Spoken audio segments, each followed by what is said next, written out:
જય શ્રી કૃષ્ણ મિત્રો, સ્વાગત છે મારી ચેનલ ગુજરાતી સ્વાદમાં।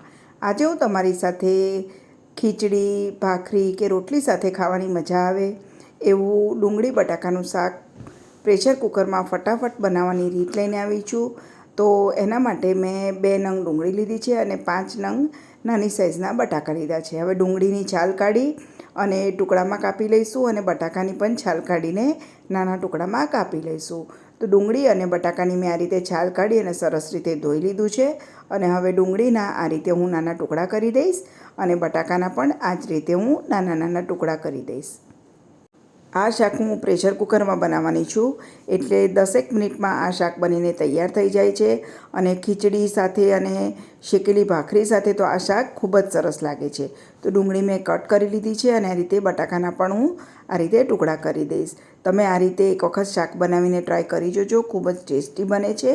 અને તમને મારી આ રેસીપી પસંદ આવે તો મારા આ વિડીયોને લાઇક અને શેર કરજો તથા મારી ચેનલને સબસ્ક્રાઈબ કરજો। તો ડુંગળી અને બટાકા સરસ રીતે કટ કરી દીધા છે। મેં ડુંગળી અને બટાકાને પહેલાં જ ધોઈ લીધા હતા એટલે અત્યારે નથી ધોયા। હવે પ્રેશર કુકરમાં 3 ટેબલસ્પૂન જેટલું તેલ લઈ લીધું છે, 1 ટીસ્પૂન રાઈ, ચપટી હિંગ અને અડધી ટીસ્પૂન જેટલી હળદર ઉમેરી દીધી છે અને ત્યાર પછી ડુંગળી અને બટાકા જે મેં કાપીને રાખ્યા છે એ ઉમેરી દીધા છે। હવે સરસ રીતે મિક્સ કરી દઈશું। ગેસની ફ્લેમ મેં અત્યારે મીડિયમ રાખી છે। મસાલા ઉમેરી અને સહેજ સાંતળવાનું અને ત્યાર પછી એમાં પાણી ઉમેરવાનું છે। તો તમારે જે પ્રમાણે રસો રાખવો હોય એ પ્રમાણે પાણી ઉમેરવાનું।